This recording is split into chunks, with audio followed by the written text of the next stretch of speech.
Hello friends, this is Poonam and welcome to Subira study points. तो friends, आज हम discuss करेंगे शिक्षण सामग्री और संसाधन। इसके अलावा एक और टॉपिक हमने लिया है जो कि आईसीटी यानी कि सूचना और संचार प्रौद्योगिकी। तो इसका क्या महत्व है शिक्षा के क्षेत्र में, उस पर भी आज हम बात करेंगे। तो वीडियो को पूरा कंप्लीट देखें क्योंकि दोनों ही बहुत इंपॉर्टेंट टॉपिक हैं। तो चलिए फ्रेंड्स, शुरू करते हैं। उससे पहले अगर आप चैनल पर नए हैं तो चैनल को सब्सक्राइब कर लें एंड वीडियो अगर पसंद आती है तो वीडियो को लाइक एंड शेयर करना ना भूलें और बेल आइकन भी प्रेस कर लें ताकि आने वाली सभी वीडियो की नोटिफिकेशन आप लोगों को मिलती रहे। इसके अलावा इसका पीडीएफ भी आप लोगों को मिल जाएगा, तो पीडीएफ के लिए आप लोग टेलीग्राम चैनल को ज्वाइन कर सकते हैं। तो चलिए शुरू करते हैं और सबसे पहले बात करते हैं शिक्षण सामग्री और संसाधन पर। तो किसी भी शिक्षण अधिगम की प्रक्रिया में जो शिक्षण सामग्री होती है वो महत्वपूर्ण भूमिका निभाती है। यानी कि अध्यापन अधिगम की प्रक्रिया को सरल, प्रभावकारी एवं रुचिकर बनाने वाले उपकरणों को ही शिक्षण सामग्री कहा जाता है। मतलब कि जो शिक्षण सामग्री होती है वो शिक्षण क्रिया में बहुत महत्वपूर्ण भूमिका निभाती है, क्योंकि इसके माध्यम से हम शिक्षण को सरल भी कर सकते हैं, मतलब आसान तरीके से बच्चों को सिखा सकते हैं, प्रभावकारी ढंग से सिखा सकते हैं और रुचिकर भी बना सकते हैं शिक्षा को। तो जब भी बच्चा मतलब सरल तरीके से सीखेगा शिक्षण सामग्रियों के माध्यम से, या उसको जो शिक्षण सामग्री से जब सिखाया जाएगा तो उसको जो शिक्षण विधियाँ हैं वो रुचिकर लगेंगी। तो इस तरीके से बच्चा ज़्यादा सीखता है और पूरी तरीके से सक्रिय होकर भी सीखता है। इसके अलावा शिक्षक निर्धारित उद्देश्यों के अनुसार शिक्षण सामग्री का उपयोग करता है ताकि पढ़ने समझने का कौशल विकसित हो सके। मतलब कि शिक्षक जो कुछ भी बच्चों को सिखाना चाह रहा है, मतलब उसने जो कुछ भी उद्देश्य निर्धारित किए हैं, तो उन उद्देश्यों को ध्यान में रखते हुए शिक्षण सामग्री का वह प्रयोग करता है। मतलब जो कुछ भी उसे बच्चों को सिखाना है तो उस चीज़ को सिखाने के लिए किस किस सामग्री का प्रयोग करना चाहिए, तो वह अपने उद्देश्यों के हिसाब से ही शिक्षण सामग्री का उपयोग करता है ताकि पढ़ने समझने का कौशल विकसित हो सके। अब हम आगे बात कर लेते हैं शिक्षण सामग्री की। तो शिक्षण सामग्री को मुख्यतः 3 भागों में बांटा गया है। एक तो श्रव्य सामग्री, दृश्य, और तीसरी होती है श्रव्य दृश्य सामग्री। तो सबसे पहले हम श्रव्य सामग्री पर बात करते हैं। तो श्रव्य सामग्री से मतलब ऐसे साधनों से होता है जिनमें केवल सुन करके बच्चों को सिखाया जाता है, मतलब बच्चों को सुना करके सिखाया जाता है, जैसे कि ऑडियो कैसेट हो गया, रेडियो हो गया और टेप रिकॉर्डर हो गया। तो इनके माध्यम से कोई चीज़ें बच्चों को सुना करके सिखाई जाती हैं, तो इनमें कानों का प्रयोग करते हुए बच्चा मतलब सुन करके सीखता है। तो ऐसे इंद्रिय प्रशिक्षण भी होता है बच्चों का, जैसे कि जो श्रव्य सामग्री रहती है तो वहाँ पर बच्चा कानों का प्रयोग करता है, और जो दृश्य सामग्री होती है वहाँ पर आँखों के द्वारा मतलब आँखों का प्रयोग करता है। और जो श्रव्य और दृश्य सामग्री होती है, मतलब दोनों ही श्रव्य दृश्य सामग्री, वहाँ पर बच्चा आँख और कान दोनों का ही प्रयोग करता है। तो ये सारी चीज़ें तो हो गई श्रव्य सामग्री। यहाँ पर मतलब बच्चे को कोई चीज़ें सुना करके सिखाई जाती हैं, जैसे कि इसके अलावा कविताएं वगैरह भी हो गई। तो बच्चों को यदि कोई कविता सिखानी है तो टेप रिकॉर्डर के माध्यम से सुना दिया, या रेडियो में मतलब कोई सूचना या घटना किसी भी चीज़ के बारे में बताना तो रेडियो में सुना देना। तो इस तरीके से बच्चे सुन करके सीखते हैं। और इसके अलावा दृश्य सामग्री की बात करें तो दृश्य सामग्री से मतलब है कि जब चीज़ें केवल देख करके सिखाई जाती हैं, मतलब कोई भी चीज़ दिखा करके सिखाई जाती है, तो उसे हम कहते हैं दृश्य सामग्री। जैसे कि चार्ट का प्रयोग करना, उसे मतलब चार्ट में कोई चीज़ बना करके बच्चों को दिखा करके सिखाना, या नमूने से मतलब होता है कि कोई चीज़ यदि जैसे मतलब कोई बड़ी चीज़ है तो वो क्लास में वास्तविक रूप से हम उपलब्ध नहीं करवा सकते, तो उसका नमूना बच्चों को दिखा देना। मतलब जैसे ट्रेन हो गई, हेलीकॉप्टर हो गया, तो इन सभी चीज़ों का हम नमूना बच्चों को दिखा सकते हैं। और इसके अलावा मानचित्र के माध्यम से बच्चों को सिखाना, चित्र के माध्यम से, रेखा चित्र, ग्राफ, या फिर बोर्ड में भी हम बहुत सारी चीज़ें बना करके बच्चों को दिखा सकते हैं। तो कई तरीके के बोर्ड का हम भी प्रयोग करके बच्चों को दिखा करके उनको सिखा सकते हैं। इसके अलावा संग्रहालय से मतलब होता है कि किसी भी चीज़ का संग्रह करना, मतलब जो संग्रहालय होता है वहाँ पर कई सारी चीज़ों का संग्रह होता है, मतलब कई सारी ऐतिहासिक चीज़ें होती हैं, या फिर साइंस से रिलेटेड भी कई सारी चीज़ें होती हैं तो जो संग्रहित रूप में रखी रहती हैं। तो संग्रहालय में भी हम बच्चों को चीज़ें दिखा करके सिखा सकते हैं। इसके अलावा स्लाइड प्रोजेक्टर हो गया, समाचार पत्र पत्रिका या फिल्म पट्टी, तो ये सारी चीज़ें आती हैं दृश्य सामग्री के अंतर्गत। तो इन सभी चीज़ों से हम बच्चों को दिखा करके चीज़ें सिखा सकते हैं। इसके अलावा आगे बात कर लेते हैं श्रव्य दृश्य सामग्री। तो श्रव्य दृश्य सामग्री से मतलब होता है कि जो मतलब ऐसी सामग्री जिनसे बच्चे देख करके भी और सुन करके भी सीखते हैं, जैसे कि वीडियो कैसेट हो गया, टेलीविज़न हो गया या फिर फिल्म प्रोजेक्टर। तो ये सारी चीज़ें रहती हैं श्रव्य दृश्य सामग्री। इसके बाद आगे हम बात कर लेते हैं शिक्षण अधिगम के लिए सूचना और संचार प्रौद्योगिकी, यानी कि शिक्षण में सीखने सिखाने की प्रक्रिया में किस तरीके से हम प्रयोग करें आईसीटी का। तो अब हम इस पर बात कर लेते हैं। तो सबसे पहले तो हम बात करते हैं आईसीटी का फुल फॉर्म। इसका फुल फॉर्म होता है इंफॉर्मेशन एंड कम्युनिकेशन टेक्नोलॉजी। अगर हिंदी में कहें तो सूचना और संचार प्रौद्योगिकी। तो इसका फुल फॉर्म भी याद रखना है, हिंदी और इंग्लिश दोनों में ही, क्योंकि ये पूछ लिया जाता है। और आगे बात करें तो जैसा कि नाम से ही स्पष्ट है कि यह एक ऐसी टेक्नोलॉजी है जिसका उपयोग कम्युनिकेशन स्किल को बेहतर बनाने के लिए किया जाता है। इसके अलावा आज हम कंप्यूटर के माध्यम से इंटरनेट का उपयोग करके पूरी दुनिया से सूचनाओं का आदान प्रदान कर सकते हैं, और ये सब आईसीटी की वजह से ही संभव हुआ है। यानी कि हम एक जगह पर बैठे ही पूरी दुनिया की जानकारी प्राप्त कर सकते हैं। और ये सारी चीज़ें किस तरीके से पॉसिबल हो पाई हैं, तो ये सब पॉसिबल हुआ है आईसीटी के माध्यम से। इसके अलावा आज आईसीटी का उपयोग एजुकेशन, हेल्थ और एग्रीकल्चर जैसे अनेक क्षेत्रों में बहुत ही ज़ोरों से हो रहा है। तो ये सारे पॉइंट्स याद रखने हैं। और आगे अगर बात करें तो आईसीटी का उपयोग और महत्व इतना बढ़ गया है कि शिक्षा के क्षेत्र के सभी संवर्गों में, चाहे वह उच्च शिक्षा हो, माध्यमिक शिक्षा हो या फिर बेसिक शिक्षा हो, इन सभी क्षेत्रों में हम छात्रों को आईसीटी के माध्यम से उच्च श्रेणी की शिक्षा दिला सकते हैं। यानी कि आईसीटी का प्रयोग बहुत ज़्यादा, मतलब इसका महत्व बहुत ज़्यादा बढ़ गया है। तो इसका प्रयोग अब हम शिक्षा के क्षेत्र में भी करते हैं और इसके माध्यम से हम बच्चों को बेहतर से बेहतर शिक्षा दिला सकते हैं। उसके अलावा आगे अगर बात करें तो डिजिटल इंडिया की ओर बढ़ रहा है। यहाँ पर होगा कि भारत यानी कि हमारा देश डिजिटल इंडिया की ओर बढ़ रहा है, तो ये आईसीटी की ही देन है। उसके बाद आगे अगर देखें तो हालांकि पाठ्य पुस्तक और जो आसपास का परिवेश है या फिर कक्षाओं की चार दीवारी बच्चों के अधिगम संप्राप्ति में महत्वपूर्ण भूमिका निभाते हैं। मतलब बच्चा पाठ्य पुस्तक से भी सीखता है और आसपास का जो भी वातावरण है वहाँ से भी सीखता है। इसके अलावा कक्षाओं की चार दीवारी में भी बहुत सारी चीज़ें, चित्र बना दिए जाते हैं, तो उससे भी बच्चा सीखता है। लेकिन फिर भी मतलब इसके अलावा हमें यह भी सुनिश्चित करना होगा कि बच्चा स्वयं सीखने वाला हो, आत्मनिर्भर, समीक्षात्मक और रचनात्मक हो। तो इसके लिए हमें आईसीटी का प्रयोग करना है, क्योंकि जो आईसीटी है वो एक महत्वपूर्ण रोल अदा कर सकता है शिक्षा के क्षेत्र में। अब आगे बात कर लेते हैं तो आईसीटी के अनुसार डिजिटल सूचना का निर्माण कैसे करना है जिसका उपयोग विद्यालय शिक्षण में किया जा सके। तो इसको हम ऐसे समझ सकते हैं, सृजन, मतलब इसके माध्यम से हम सूचनाओं का सृजन कर सकते हैं। तो सृजन कैसे कैसे कर सकते हैं, जैसे लैपटॉप के माध्यम से, स्मार्टफोन या फिर वीडियो ऑडियो या पीपीटी बनाकर, पीडीएफ आदि चीज़ों के माध्यम से हम शिक्षण सामग्री का या शिक्षण सूचनाएं जो भी हैं उनका सृजन कर सकते हैं और संग्रहण भी कर सकते हैं। तो संग्रहण भी हम कहाँ कहाँ कर सकते हैं, जैसे कि पेन ड्राइव हो गया, कैसेट हो गया, ये एसडी कार्ड हो गया। तो कई जगह हम इन सूचनाओं को संग्रहित कर सकते हैं, जैसे कि ड्राइव हो गया, यूट्यूब वगैरह में डाल देना, मतलब शिक्षा से रिलेटेड सामग्री, या फिर फेसबुक पेज में डाल देना। तो इस तरीके से हम चीज़ों को संग्रहण कर सकते हैं, मतलब चीज़ों को संग्रहित कर सकते हैं। और संग्रहित के अलावा पुनः प्राप्ति से मतलब है कि इनको जब भी हमें ज़रूरत होगी, तो क्योंकि हमने उनको स्टोर करके रखा है तो उन्हें हम पुनः भी प्राप्त कर सकते हैं आसानी से। और फेरबदल से मतलब होता है कि एडिट करना, मतलब कि जो भी सामग्री मैंने एकत्रित की है उसमें कुछ भी यदि बदलना है तो उसको हम एडिट भी कर सकते हैं। और प्रेषण से मतलब है कि इसको हम भेज सकते हैं एक जगह से दूसरे जगह पर आसानी से, मोबाइल के माध्यम से, व्हाट्सएप के माध्यम से।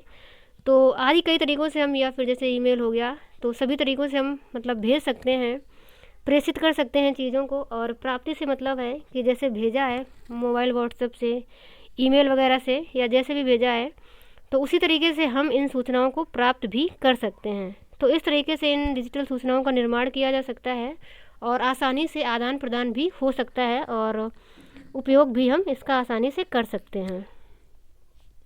इसके अलावा आईसीटी के माध्यम से बच्चों को पढ़ाने के लिए एक शिक्षक में ये गुण होने चाहिए। मतलब आईसीटी के माध्यम से बच्चों को पढ़ाने के लिए एक शिक्षक में कौन कौन से गुण होने चाहिए, तो सबसे पहले तो एक शिक्षक को तकनीकी ज्ञान होना चाहिए, यानी कि वह PDF वगैरह बनाना जानता हो, PPT जानता हो, स्मार्टफोन हो गया जैसे कंप्यूटर वगैरह आदि चीज़ें चलाना जानता हो। मतलब इन सभी क्षेत्र में उसको नॉलेज होना चाहिए, क्योंकि जब उसे नॉलेज होगा तभी वह बच्चों को अच्छे से और पूरे आत्मविश्वास के साथ बेहतर ढंग से सिखा पाएगा। तो एक शिक्षक को तकनीकी ज्ञान होना आवश्यक है। इसके अलावा शिक्षण शास्त्रीय ज्ञान भी होना चाहिए, मतलब उसको किस तरीके से शिक्षण विधियों का प्रयोग करना है, कब और क्या सिखाने के लिए किस शिक्षण विधि का प्रयोग करना है, इन सभी चीज़ों का उसे ज्ञान होना चाहिए। इसके अलावा विषय वस्तु का भी ज्ञान होना चाहिए, मतलब जो भी विषय वस्तु उसको सिखानी है तो मतलब जब वह किसी भी विषय वस्तु को बच्चों को सिखाने जा रहा है तो उस विषय वस्तु का उसे ज्ञान होना चाहिए, क्योंकि जब विषय वस्तु का ज्ञान होगा तभी वह बच्चों को रुचिकर ढंग से प्रभावपूर्ण तरीके से बच्चों को सिखा पाएगा। तो एक शिक्षक को तकनीकी ज्ञान होना चाहिए, शिक्षण शास्त्रीय ज्ञान होना चाहिए और विषय वस्तु का ज्ञान होना आवश्यक है। इसके अलावा आगे हम देख लेते हैं तो शिक्षण अधिगम मूल्यांकन में ICT के मानदंड। सबसे पहले तो विषय वस्तु का स्वरूप, मतलब विषय वस्तु का स्वरूप कैसा हो, मतलब विषय वस्तु का स्वरूप हमें ऐसा रखना है जिसको बच्चा आसानी से सीख सके, उसे कोई कठिनाई ना हो। तो हमें विषय वस्तु के स्वरूप को ध्यान में रखना है, संदर्भ में का भी ध्यान रखना है, मतलब उसका संदर्भ कैसा हो, और शिक्षण अधिगम के तरीकों को भी ध्यान में रखना है कि कब किस तरीके से शिक्षण अधिगम की जो तरीके हैं, जो विधियां हैं, उनका हमें कैसे प्रयोग करना है। तो शिक्षण अधिगम के तरीकों का भी ध्यान रखना है। इसके अलावा तकनीकी उपकरण और सामग्री आदि चीज़ों का भी ध्यान रखना है। तो ये सारी चीज़ें होंगी शिक्षण अधिगम मूल्यांकन में ICT के मानदंड। अब आगे देख लेते हैं तो इसके उद्देश्य क्या हो सकते हैं ICT के। तो सबसे पहले तो प्रभावी शिक्षण अधिगम प्रक्रिया, मतलब ICT के माध्यम से हम बच्चों को प्रभावी शिक्षण अधिगम प्रक्रिया करवा सकते हैं, यानी कि हम उन्हें प्रभावी रूप से शिक्षा उपलब्ध करवा सकते हैं। और इसके अलावा तर्क और सोच का विकास कर सकते हैं, और साथ ही शिक्षार्थियों का मनोवैज्ञानिक विश्लेषण कर सकते हैं, और नैदानिक परीक्षण और उपचारात्मक शिक्षण में भी उपयोगी है। इसके अलावा जो ICT है इसके माध्यम से हम समावेशी भाषा का प्रयोग कर सकते हैं, मतलब किसी भी बच्चे को कोई भाषा में दिक्कत ना रहे तो इसके माध्यम से हम समावेशी भाषा का भी उपयोग कर सकते हैं, यानी कि बच्चा अपने अपने भाषा में आसानी से सीख सकता है और आत्म प्रतिबिंब के भी अवसर प्रदान करता है। इसके अलावा उपयोगकर्ता के अनुकूल आसान पथ प्रदर्शन की अनुमति देता है। कहने से मतलब ऐसे है कि जो बच्चा सीख रहा है या जो सिखाने वाला है तो उसके हिसाब से ये आसान पथ प्रदर्शन की अनुमति देता है, यानी कि वह अपने हिसाब से सीख सकते हैं बच्चे और शिक्षक भी सिखा सकता है आसानी से। इसके अलावा प्रासंगिक संबंधित वास्तविक जीवन के परिदृश्य शामिल हैं। तो ICT के माध्यम से हम जो जीवन के वास्तविक परिदृश्य होते हैं उनको हम आसानी से शामिल कर सकते हैं, बच्चों को आसानी से दिखा सकते हैं इसके माध्यम से। और कई सॉफ्टवेयर यंत्र और वेब आधारित टूल उपलब्ध हैं जो समावेशी शिक्षा में शिक्षण सिखाने की प्रक्रिया को आसान बनाते हैं और इस प्रकार बिना किसी अपवर्जन के सभी छात्रों की ज़रूरतों को पूरा करते हैं। मतलब कि कई सारे ऐसे सॉफ्टवेयर यंत्र हैं, वेब आधारित टूल हैं जिनका उपयोग करके हम आसानी से बच्चों को समावेशी शिक्षा दे सकते हैं और जो कि शिक्षण प्रक्रिया को आसान भी बनाते हैं और बिना किसी रुकावट के हम छात्रों की ज़रूरतों को भी पूरा कर सकते हैं। इसके अलावा व्यक्तिगत उपलब्धियों को प्राप्त करने के लिए शिक्षार्थी को सशक्त बनाने में भी ये उपयोगी है और स्व आरंभिक शिक्षा को बढ़ावा देने में भी सहायता मिलेगी और ज्ञान संग्रह के कई चैनल उपलब्ध करवाना, यानी कि इसके माध्यम से हम ज्ञान संग्रह के कई सारे चैनल उपलब्ध करवा सकते हैं जो कि छात्रों तक आसानी से पहुंचेंगे और छात्र आसानी से सीख सकेंगे। अब हम आगे देख लेते हैं कि शिक्षा में ICT का उपयोग करने के लाभ क्या होंगे। तो ये सामग्री की प्रस्तुति में विविधता प्रदान करता है जो कि शिक्षार्थियों को अपनी गति के अनुसार सीखने में मदद करता है। मतलब इसके माध्यम से जो शिक्षार्थी हैं वो अपने अपनी गति के माध्यम से चीज़ों को सीख सकते हैं और यह बेहतर समझ और सूचना के लंबे प्रतिधारण में भी मदद करता है। मतलब क्योंकि ICT के माध्यम से हम बच्चों को जब चीज़ें सिखाते हैं तो वह बहुत ही प्रभावी ढंग से सिखाते हैं और चीज़ों को दिखा कर के भी सिखाते हैं। तो इससे क्या होता है कि बच्चों ने जो कुछ भी समझा है, मतलब पहली बात तो वह इससे बेहतर तरीके से समझता है और जब उसने समझ लिया है चीज़ों को तो वह सूचना को लंबे प्रतिधारण में भी मदद करता है, मतलब वह लंबे टाइम तक याद रख सकता है। अब आगे कुछ क्वेश्चन देख लेते हैं। तो पहला क्वेश्चन है यहाँ पर, आईसीटी से क्या अभिप्राय है। तो यहाँ पर आईसीटी का फुल फॉर्म पूछा गया है। तो हमने स्टार्टिंग में ही बताया था कि जो इसका फुल फॉर्म होता है वो होता है इंफॉर्मेशन कम्युनिकेशन टेक्नोलॉजी, यानी कि ऑप्शन हमारा तीसरा सही हो जाएगा। और अगला क्वेश्चन है, सूचना संप्रेषण तकनीकी में सम्मिलित है ऑनलाइन सीखना, वेब आधारित सीखना, एडुसेट के माध्यम से सीखना या फिर उपरोक्त सभी। तो सूचना संप्रेषण तकनीकी में ये सारी ही चीज़ें सम्मिलित हैं, इसलिए हमारा ऑप्शन 4 नंबर सही हो जाएगा। एंड अगला क्वेश्चन है, आईसीटी को परिभाषित किया गया है। ऑप्शन देख लेते हैं, सूचना एवं संप्रेषण तकनीकी, और दूसरा जो ऑप्शन है, विभिन्न तकनीकी उपकरण तथा संसाधन के रूप में जिससे सूचनाओं का संप्रेषण, सृजन, प्रसार, संग्रहण तथा प्रबंधन किया जा सके, और इंटरनेट का उपयोग करते हुए छात्रों द्वारा सूचना एवं संप्रेषण तकनीकी का प्रयोग, या फिर सूचना एवं संप्रेषण के लिए तकनीकी उपकरणों का उपयोग। तो यहाँ पर आईसीटी से अभिप्राय पूछा गया है। तो एक तरीके से देखें तो ये सभी ही ऑप्शन सही हैं, बट यहाँ पर जो सबसे ज़्यादा बेहतर ऑप्शन होगा वो कौन सा होगा ये हमें देखना है। तो जो सेकेंड वाला ऑप्शन है, यहाँ पर लिखा है विभिन्न तकनीकी उपकरण संसाधन के रूप में जिसमें सूचनाओं का संप्रेषण, सृजन, प्रसार, संग्रहण, प्रबंधन किया जा सके। तो यही वाला ऑप्शन हमारा सही हो जाएगा, क्योंकि जो पहला वाला है सूचना एवं संप्रेषण तकनीकी, तो इसका भी जिक्र सेकेंड ऑप्शन में है। और इंटरनेट का उपयोग करते हुए छात्रों द्वारा सूचना एवं संप्रेषण, तो सूचनाओं का संप्रेषण, और सूचना एवं संप्रेषण के लिए तकनीकी उपकरणों का प्रयोग, तो उपकरणों की भी बात इसी में की गई है, क्योंकि यहाँ पर सभी चीज़ों का संग्रहण किया जाएगा, प्रबंधन किया जाएगा, तो ये सारी चीज़ें इसी ऑप्शन में आ जाएंगी, इसलिए हमारा जो ऑप्शन है वो सेकेंड नंबर सही हो जाएगा। और अगला क्वेश्चन है, एमएचआरडी के द्वारा इनमें से कौन वन स्टॉप एजुकेशनल पोर्टल के रूप में विकसित किया गया है, साक्षात, स्वयं, मूक या फिर ई पाठशाला। तो इसको आप लोग याद रखेंगे कि वन स्टॉप एजुकेशनल पोर्टल के रूप में विकसित किया गया है साक्षात को। तो ऑप्शन हमारा फर्स्ट नंबर सही रहेगा। अगला क्वेश्चन है, भारत में शैक्षिक दूरदर्शन प्रारंभ हुआ था। तो अक्टूबर 1961 में, नवंबर 1962 में या फिर अगस्त 1984 में। तो भारत में जो शैक्षिक दूरदर्शन है इसका प्रारंभ हुआ था अगस्त 1984 में, इसको भी याद रखना है।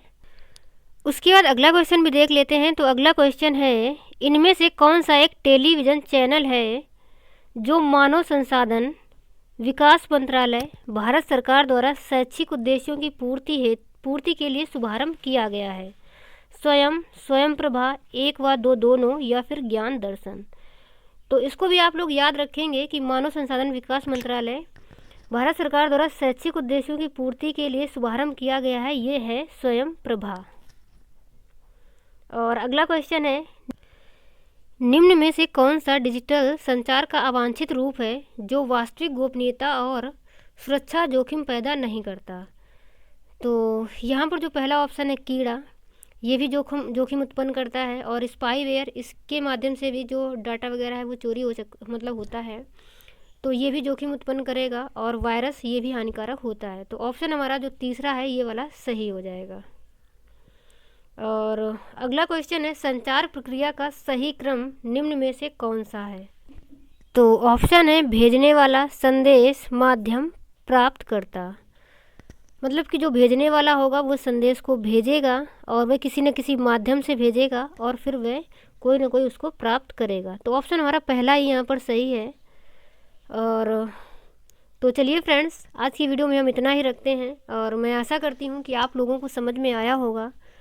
तो यदि आप लोगों को वीडियो अच्छे से समझ में आई है तो चैनल को सब्सक्राइब कर लें, वीडियो को लाइक एंड शेयर कर दें, और इसके अलावा बेल आइकन भी प्रेस कर लें ताकि आने वाली सभी वीडियो की नोटिफिकेशन आप लोगों को मिलती रहे। और आगे मिलेंगे अगले वीडियो में, तब तक के लिए bye bye and take care.